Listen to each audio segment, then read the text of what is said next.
Startup को लेकर मेरा अपना मानना है कि बिहार के हर घर में एक स्टार्टअप होना चाहिए, और स्टार्टअप नहीं है उसके पीछे सिर्फ एक ही वजह है, पूंजी की अनुपलब्धता।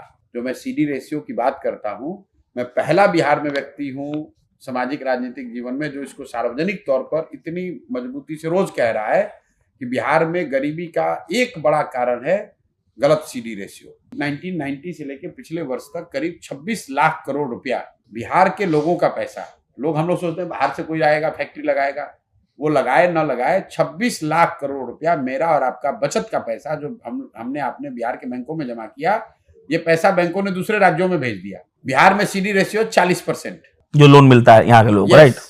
पूरे देश के लोग अगर बैंक में 100 रुपया रखते हैं तो 70 रुपया on an average bank loan के तौर पर वापस देता है समाज को, जिससे आप अपना घर बनाते हैं, जिससे आप धंधा पानी करते हैं, जिससे आप गाड़ी खरीदते हैं, जिससे आप अपने बच्चे को पढ़ाते हैं, खेती में इन्वेस्टमेंट करते हैं। लेकिन बिहार में ये औसत है 40%।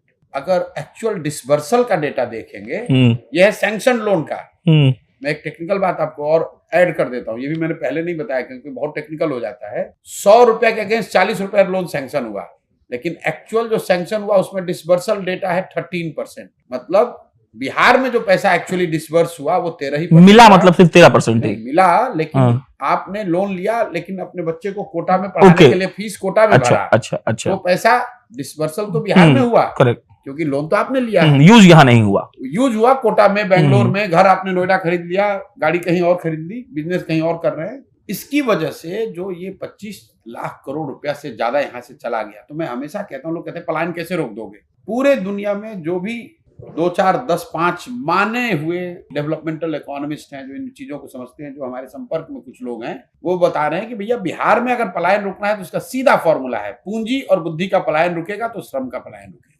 पूंजी का पलायन रोक दीजिए, पढ़े लिखे समझदार लोगों का पलायन रोक दीजिए, श्रम का पलायन अपने आप रुक जाएगा। जब पूंजी नहीं है, जब पढ़े लिखे समझदार लोग यहाँ नहीं रहेंगे तो बचेगा कौन? मजदूर बचा है, तो मजदूर को करना क्या? उसको तो बाहर ही जाना पड़ेगा, क्योंकि यहाँ पूंजी है नहीं, रोजी रोजगार है नहीं, और पढ़ा लिखा कोई व्यक्ति बचा नहीं। जो भी पढ़ लिख गया, समझदार हो गया, कुछ करने की स्थिति में आया, वो बिहार से बाहर चला गया। जो पैसा जिसके पास पूंजी हुई वो बिहार से बाहर इन्वेस्ट कर रहा है, तो यहाँ बचेगा कौन? सिर्फ मजदूर बचेंगे। तो ये जो बात मैं बता रहा हूँ, स्टार्टअप पॉलिसी यहाँ पर ये होनी चाहिए कि लोगों को आसानी से ऋण उपलब्ध हो। तो जन स्वराज के जो 5 प्रॉमिस हैं उसमें एक बड़ा प्रॉमिस क्या है? 4% सालाना ब्याज पर लोगों को लोन मिले। क्योंकि बिहार में जो हम लोग की बेसिक फिलॉसफी है कि 15 साल से कम उम्र के बच्चे को पढ़ाई विश्व स्तरीय हो। जब तक सरकारी स्कूल न सुधरे, सरकार ये व्यवस्था करे, कम से कम 5 साल ये अवसर दिया जाए कि आप अपने बच्चे को प्राइवेट स्कूल में भेजिए, फीस सरकार से भरा जाएगा, जब तक सरकारी स्कूल न सुधरे। 15 से